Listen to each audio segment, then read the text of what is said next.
कई बार लोग मुझसे सवाल पूछते हैं कि क्या धर्म जरूरी है, अनिवार्य है? क्या भविष्य में भी धर्म की, ध्यान की आवश्यकता रहेगी? महत्वपूर्ण सवाल है, क्योंकि किसी पशु में, किसी पंछी में, किसी कीट पतंग में, पेड़ पौधों में धर्म नहीं है, ध्यान साधना नहीं है। इस बात को थोड़ा समझना। जैसे जैसे सभ्यता का विकास हुआ, संस्कृति का विकास हुआ, वैसे वैसे कुछ विकृति भी साथ में आ गई। कोई भी चीज़ अकेली पॉजिटिव नहीं हो सकती, उसके साथ कुछ नकारात्मक चीज़ जुड़ी रहती है। कोई चीज़ केवल नकारात्मक भी नहीं हो सकती, उसके साथ कुछ सकारात्मक जुड़ा रहता है। सिक्के के दो पहलू हमेशा साथ साथ चलते हैं। तो संस्कृति और विकृति, इन दोनों का संयोग विकसित हुआ है पिछले लाखों साल में। जब से मनुष्य धरती पे है, धीरे धीरे धीरे एक विकास होता जा रहा है। हम ज़्यादा से ज़्यादा सभ्य और साथ साथ ज़्यादा से ज़्यादा क्रूर, बर्बर और असभ्य भी होते चले जा रहे हैं। पहले इस गुणा भाग को समझ लो, ये मैथमेटिक्स समझ में आ जाए, फिर समझ में आएगा कि धर्म, ध्यान क्यों ज़रूरी है। समाज ने, शिक्षा ने, सभ्यता के विकास ने हमें सहज नहीं रहने दिया। प्रकृति ने हमें जैसा पैदा किया था, हर बच्चे को फोर्स किया जा रहा है कि वो उससे भिन्न, पृथक, अलग होकर दिखाए। अन्यथा अगर बच्चे को कोई शिक्षा ना दी जाए, कोई परिवार ना हो, समाज ना हो कुछ सिखाने वाला, तो वह पशु तुल्य होगा। वह हमारी बर्दाश्त के बाहर है कि वह एक असभ्य, जंगली जानवर जैसा प्राणी होगा। तो हमें बहुत कुछ सिखाना पड़ता है, ये मजबूरी है। बहुत कुछ सिखाना पड़ेगा, लेकिन उस सिखाने में बच्चा झूठा, पाखंडी होता चला जाता है। अपने भीतर की प्रकृति को मिटा तो नहीं सकता, लेकिन छुपा सकता है, दबा सकता है, और ऊपर ऊपर से एक दिखावटी आचरण करना वह सीख जाता है। परिवार और समाज के लोग तो इससे प्रसन्न हैं कि बच्चा अब सभ्य समाज का हिस्सा होता जा रहा है। सभ्य का मतलब होता है 4 लोगों के बीच में सभा में उठने बैठने योग्य। अगर हम बच्चे को उसकी प्रकृति पर छोड़ दें, बिल्कुल नैसर्गिक होगा, लेकिन 4 लोगों के बीच में उठने बैठने लायक वो नहीं होगा। फिर कोई उसे स्वीकार ना कर सकेगा। तो ये है मजबूरी, इसको समझना। उसको उसके नैसर्गिक गुणों से विचलित करना आवश्यक है। ये मजबूरी है, लाचारी है।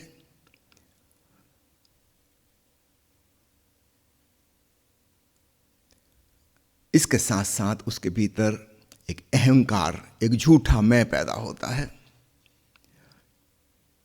क्योंकि अहंकार के द्वारा ही उसे डरा के, धमका के, लोभ लालच दे के हम कुछ करवा सकते हैं।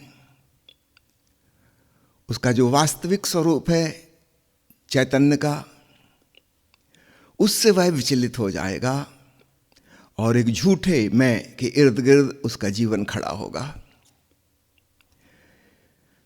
तो बाहर के जीवन में उसके पाखंड होगा और भीतर अंतर द्वंद्व होगा।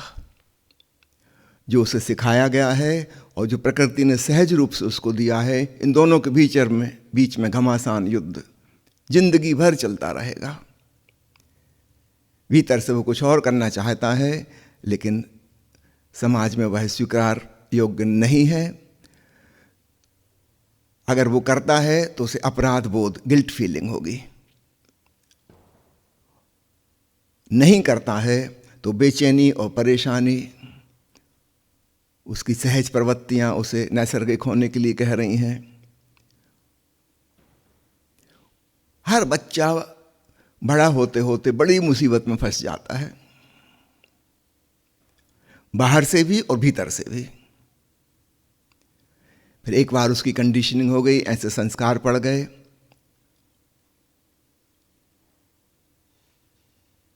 वह असहज हो गया। इस असहजता में स्वयं का स्मरण छूट गया, क्योंकि उसे लगातार बहिर्मुखी होना पड़ेगा। लोग क्या चाहते हैं, लोग क्या अपेक्षा करते हैं, मुझे वैसा हो के दिखाना है, ये उसका अहंकार दांव पे लगा है। हर बच्चे को हम स्कूल भेज रहे हैं, अधिकांशतः जाना नहीं चाहते। सुबह उनके सोने का समय था, निसर्ग के हिसाब से उनको जबरदस्ती उठाया जा रहा है, रो रहे हैं, जबरदस्ती स्कूल भेज दिया गया।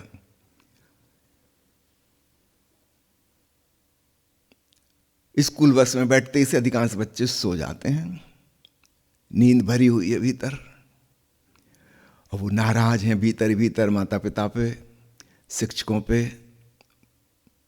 बहुत नाराज हैं। उनकी जिंदगी बर्बाद हो रही उनके हिसाब से। माता पिता के हिसाब से बच्चा विकसित हो रहा है, शिक्षित हो रहा है, भाषा सीख गया अच्छे से, गणित सीख रहा है, और विषय, विज्ञान सीख गया, अब किसी लायक हो गया कि व्यापार कर सकेगा, कि नौकरी कर सकेगा, अपने पैरों पे खड़ा हो सकेगा। तो एक तरफ अच्छा पक्ष है, दूसरी तरफ उसकी मुसीबत है, क्योंकि प्रकृति ने जो गुण उसको दिए थे उसको बदलना तो उसके हाथ में नहीं है। वो हमेशा एक इनर कॉन्फ्लिक्ट, एक गृह युद्ध उसके भीतर चलता रहेगा, एक भीतर संघर्ष बना रहेगा। जो वो नहीं चाहता वो उसे करना पड़ रहा है, और इसकी शुरुआत बहुत छोटी उम्र से हो जाती है। छोटा बच्चा कहीं भी मलमूत्र विसर्जित कर देगा, जैसे अन्य जानवर पशु पंछी कर रहे हैं। अब उसको टॉयलेट ट्रेनिंग देनी होगी, ये मजबूरी है, लाचारी है। तो बिल्कुल छोटी उम्र से शुरू हो जाती चीज़ें, वो बड़े होते होते तक हम उसे एक सभ्य इंसान तो बना देते हैं, लेकिन काफ़ी खतरनाक स्थिति में उसके भीतर का जो स्वाभाविक था वह दमन में चला गया, और वो बीच बीच में कभी कभी विस्फोट करेगा। एक लिमिट है दबाने की, उससे ज़्यादा नहीं दबाया जा सकता। जैसे प्रेशर कुकर में नीचे से आग जल रही हो, भाप बनती जा रही, ऊपर से हम बिल्कुल बंद किए हैं टाइट, कोई सेफ्टी वाल्व नहीं है, फिर कुकर फटेगा। वही सारी दुनिया में हो रहा है। कितने लोग अपराधी हो गए, उन्होंने सभ्यता, शिक्षा सब छोड़ दी। कितने लोग पागल हो गए, जिन्होंने बहुत संभालने की कोशिश की कि कुकर को नहीं फटने देंगे, अंततः वो पागल खाने पहुंच गए। ऊपर ऊपर से किसी प्रकार संभाले हैं, और भीतर भीतर भीतर विक्षिप्तता बढ़ती चली जा रही है। मैं आपको यह क्यों बता रहा हूं, ताकि आपको समझ में आए हमारा आत्मस्मरण क्यों छूट गया। होना तो चाहिए था सहज, अपने होने का बोध हमें हो, लेकिन बस वह नहीं हो सकता इन परिस्थितियों में। इन परिस्थितियों में हमें लगातार एक्सट्रोवर्ट होना होगा। अपने को भूल भाल जाओ, जो परिस्थितियां हैं, जो लोग हैं, व्यक्ति हैं आसपास, पूरे समय इनका ख्याल रखो, इनके हिसाब से जीना है। आपकी निसर्ग का, आपके प्रकृति की कोई वैल्यू नहीं है, बल्कि वह बाधक है। अगर वह उभर के सामने आई तो समाज आपको जीने नहीं देगा। ऐसी कठिन परिस्थिति है जिसको हम कहें मानसिक व्याधि। तो जहां बीमारी है वहां फिर इलाज भी करना होगा। अगर व्याधि है तो फिर औषधि चाहिए।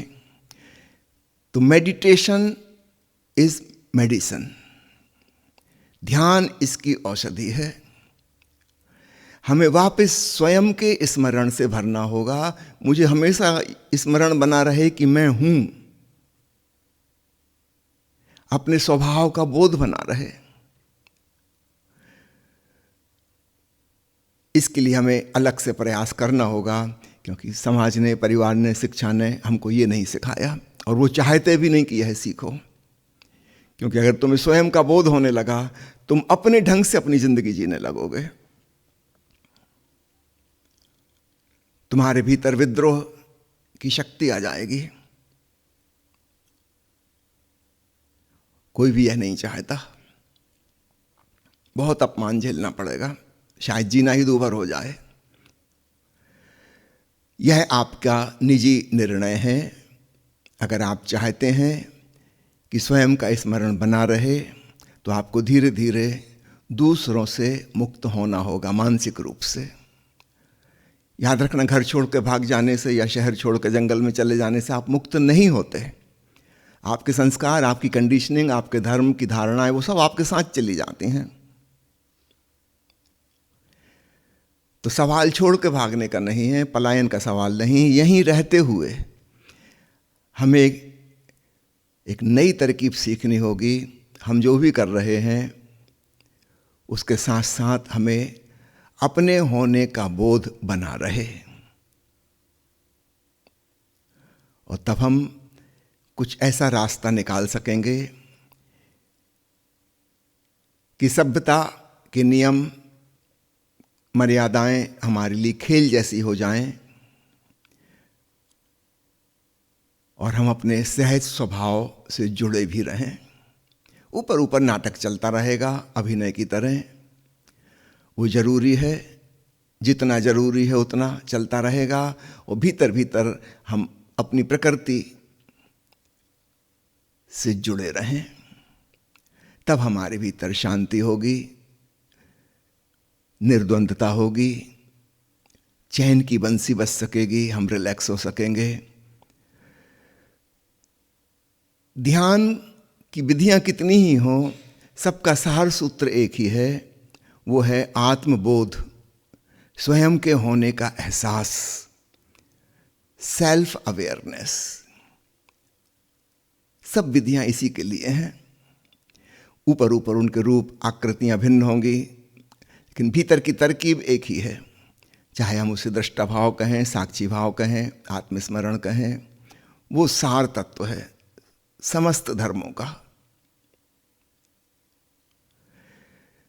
तो चूंकि व्याधि है इसलिए औषधि आवश्यक होगी। जिस प्रकार की सभ्यता, संस्कृति हमने डेवलप कर ली है, इसके जो बाई प्रोडक्ट्स हैं वो हैं अहंकार, बहिर्मुखता, अंतर्द्वंद, बाहर पाखंड, बेचैनी, तनाव।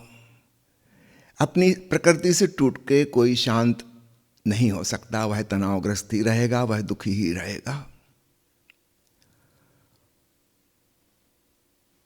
शांति की, आनंद की तलाश हम सबके भीतर है। ये किसी ने सिखाई नहीं है, कहीं ना कहीं हमें पता है कि हमसे कुछ छूट गया। वो चूंकि इतनी छोटी उम्र में छूट गया सब, अब हमें ठीक ठीक ख्याल नहीं आता कि क्या छूट गया, व्हाट इज मिसिंग। हम बाहर बाहर सोचते हैं खूब धन का अंबार लगा लें, खूब नाते रिश्ते हों, मित्र हों, दोस्त हों, यश नाम प्रतिष्ठा हो, बड़ा मकान हो, बड़ी कार हो,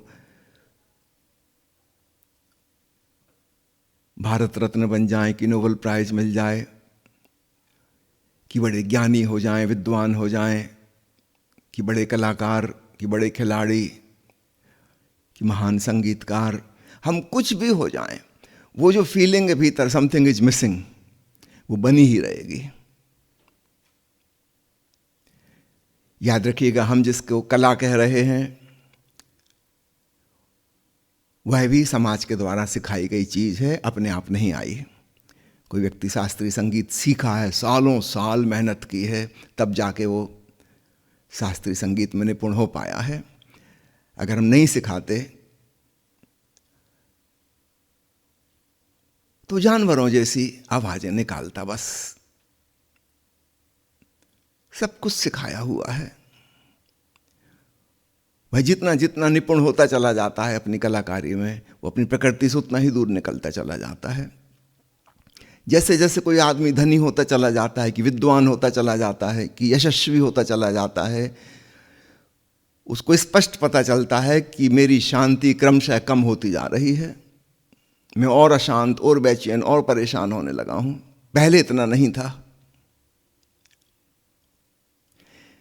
गांव देहात में जहाँ सभ्यता कम है, शहरों में जहाँ सभ्यता का स्टैंडर्ड बहुत हाई है, इसमें ज़मीन आसमान का फ़र्क पड़ जाता है। गांव का एक आदमी बड़े शहर में आके बहुत तनावग्रस्त हो जाता है। कई लोग जो शहरों में नौकरी कर रहे हैं अपने माता पिता को बुलाते हैं, आते हैं, आकर्षक लगता है उन्हें, मगर 2-3 महीने में बुरी तरह घबरा जाएंगे, थक जाएंगे, वो कहेंगे नहीं हम वापस जा रहे हैं। इतना तनाव सहने की क्षमता उनकी नहीं, उनकी आदत इतने की नहीं थी। यही घटना घटती जब हमारे देश से कोई लोग पश्चिमी मुल्कों में जाते हैं। यंग लोग तो एडजस्ट कर लेंगे, उनकी एम्बिशंस वहाँ पूरी हो रही हैं। अगर उन्होंने अपने पेरेंट्स को बुलाया वहाँ रहने के लिए तब बहुत मुश्किल है, पेरेंट्स नहीं रह पाएंगे। उनकी आदत इतना तनाव झेलने की नहीं थी।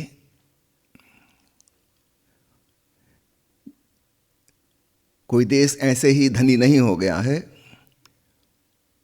उसके पीछे छिपा बड़ा दुख भी है। अब सवाल उठता है कि हम क्या चुनें। निश्चित रूप से चुनना होगा कि छोटे बच्चे को हम सभ्यता सिखाएं, मर्यादाएं सिखाएं, 4 लोगों में उठने बैठने योग्य बनाएं, भाषा सिखाएं, कला सिखाएं, सब कुछ सिखाना होगा, विज्ञान सिखाना होगा, सब कुछ सिखाना होगा। छोटे बच्चे को अपने आप तो 2 पैरों पर खड़ा होना भी नहीं आएगा। कई बार ऐसा हुआ कि कोई भेड़िया उठा के किसी बच्चे को जंगल ले गए, वहीं उन्होंने पाला पोसा बड़ा किया, उस बच्चे को कभी खड़ा होना नहीं आया, 4 हाथ पैर पर ही चला। जैसा उसने अपने चारों तरफ देखा उसने उसी की नकल की। बच्चे हर चीज नकल कर करके सीख रहे हैं।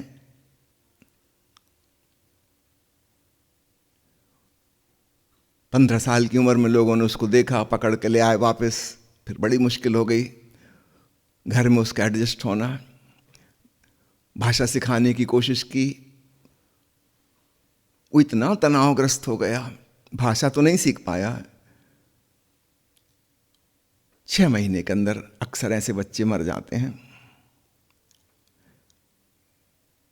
15 साल की उम्र में उसको छोटी छोटी बातें सिखाना कोई हंसी खेल नहीं है।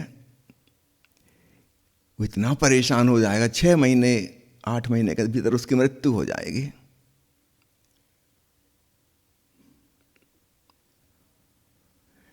छोटे बच्चे सहन कर लेते हैं, बड़े होकर वो बर्दाश्त ना कर पाएगा, उसको बिल्कुल समझ ही नहीं आएगा कि हो क्या रहा है, ये लोग क्यों मेरे पीछे पड़े हैं। तो जिस प्रकार से हमारी संस्कृति विकसित हुई है उसमें ये होना अवश्यंभावी है। हम इस दुख से गुजरेंगे ही, हमारा अहंकार घनीभूत होगा। अहंकार यानी झूठा मैं, false I, that is ego. और इस प्रोसेस में हम अपने सच्चे मैं को, अपने स्वभाव को, स्वधर्म को भूल जाएंगे। हमें आदतें विकसित करनी होंगी और धीरे धीरे हम उनके बहुत बुरी तरह से एडिक्टेड हो जाएंगे। इतने एडिक्टेड कि छोड़ना भी चाहें तो भी न छोड़ सकेंगे, बुरी तरह उनकी गिरफ्त में जकड़ जाएंगे। और तब जरूरी होता है जिस दिन हमें यह समझ में आना शुरू हो कि कैसे हमने अपना सहज स्वभाव, शांति और आनंद खो दिया। जब हमें समझ में आएगा तब हम वापस अंतर यात्रा कर सकते हैं। और उसका उपाय होगा, जैसी जिंदगी हम जी रहे हैं ऊपर ऊपर से वैसी चलने दें, यथासंभव चलने दें। भीतर भीतर स्वबोध, सेल्फ अवेयरनेस से भरते जाएं, ताकि वो जो हमारी वास्तविक केंद्र है आत्मा का, उसका हमें पता चलना शुरू हो। अभी हमें उसका पता ही नहीं। इस अहंकार को, इस बाहरी आइडेंटिफिकेशन को, पहचान को ही हम समझते हैं कि यही मैं हूं, ये मेरा नाम है, ये मेरी जाति, ये मेरा देश है। जो हमारे आधार कार्ड और पासपोर्ट पर लिखा है हम समझते हैं कि यही हूं मैं।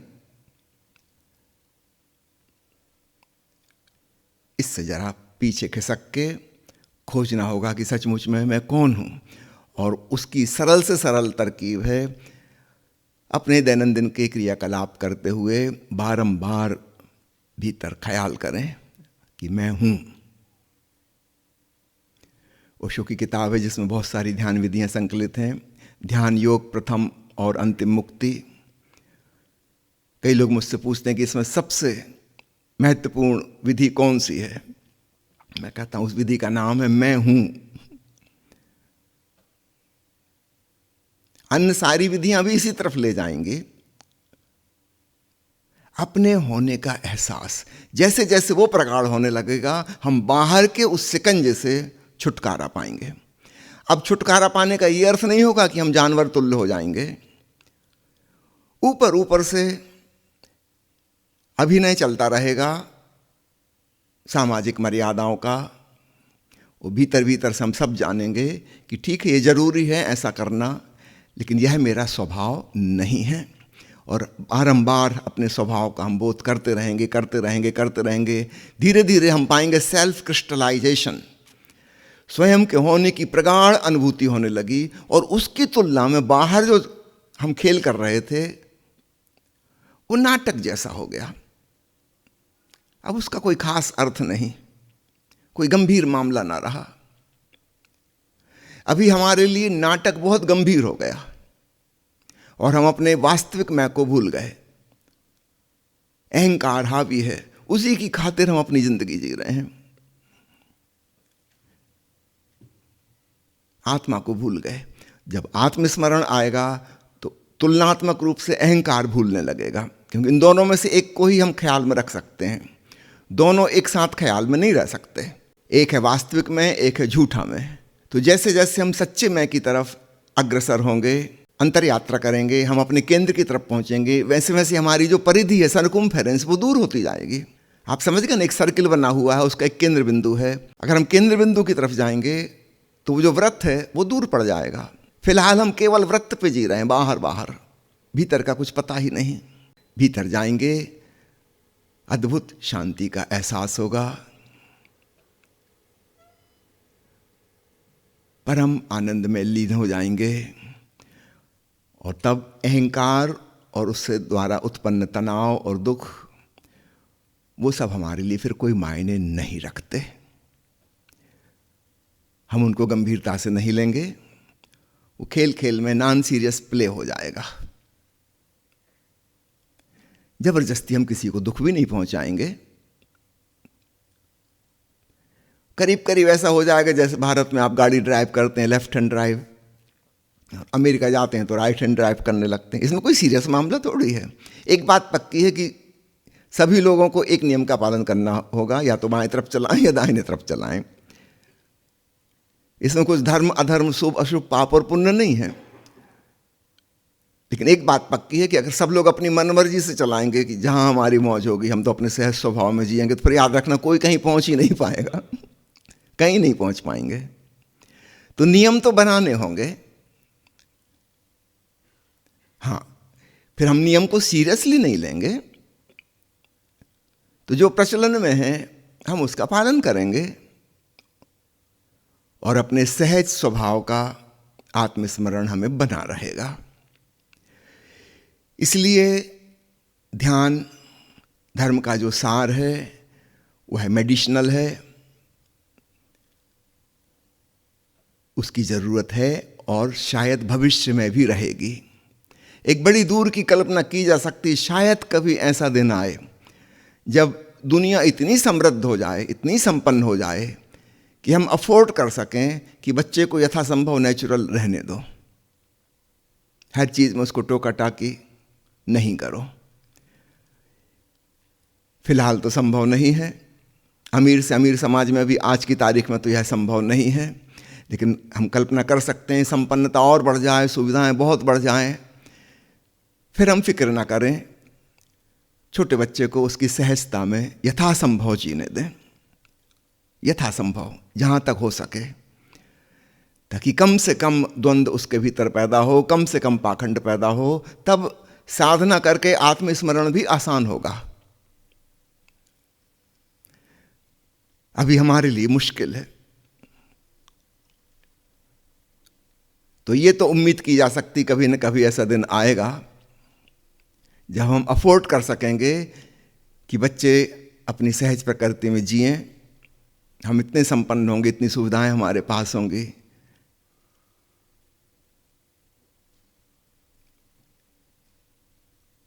लेकिन यह बात केवल कल्पना की है। व्यावहारिक रूप से ऐसा हो पाएगा कि नहीं हो पाएगा मुश्किल लगता है, और इसलिए धर्म की, ध्यान की जरूरत सदा सदा रहेगी। क्योंकि व्याधि पैदा हो गई है तो फिर औषधि चाहिए ही चाहिए। तो आत्मस्मरण का महत्व आप इस ढंग से समझिएगा। भिन्न भिन्न संतों ने अलग अलग ढंग से इसी बात को कहा है। आज हम अष्टावक्र महागीता पर ओशो का प्रवचन सुनेंगे। इस भूमिका के संग आपको जल्दी पकड़ में आएगा कि क्यों अष्टावक्र या आद्य शंकराचार्य जोर देते हैं कि संसार स्वप्नवत है। क्योंकि अगर वह स्वप्नवत है, यह बात हमारे मन में बैठ जाए, तो फिर सत्य क्या है उसका पता लगना शुरू हो जाएगा। तो या तो सत्य का पता लगे, आत्मस्मरण पहले हो जाए, तो संसार एक स्वप्न कथा जैसा लगने लगेगा, झूठ। या इसका हम विधि की भांति उपयोग करें कि संसार सपना है, कि संसार माया है। याद रखना, ये विधि है, ये डिवाइस। इसका ये मतलब नहीं कि पहाड़ और नदी और पेड़ पौधे ये झूठ हैं, नहीं, वो बिल्कुल वास्तविक हैं, दे आर फैक्ट्स। लेकिन अगर आप ये धारणा कर सकें कि यह माया है, इल्यूजन, यह टेक्निक काम करेगी, फिर आप सीरियसली उससे अटैच नहीं होंगे, और तब आप आराम से अंतर्मुखी हो पाएंगे, बाहर को भूलकर, और आत्मस्मरण में स्थित हो जाएंगे। तो दोनों तरफ से साधना की जा सकती है। बाहर की दुनिया में जीते हुए हम स्वयं के बोध को प्रगाढ़ करें तो दुनिया फीकी पड़ जाएगी, धीरे धीरे स्वयं का होना सत्य उजागर हो जाएगा। अथवा एक विधि की भांति इस बात को अगर हम मान सकें कि संसार स्वप्नबद्ध है, तब स्वप्न की तरफ हमारी ऊर्जा नहीं जाएगी, अपने आप हम भीतर लौट आएंगे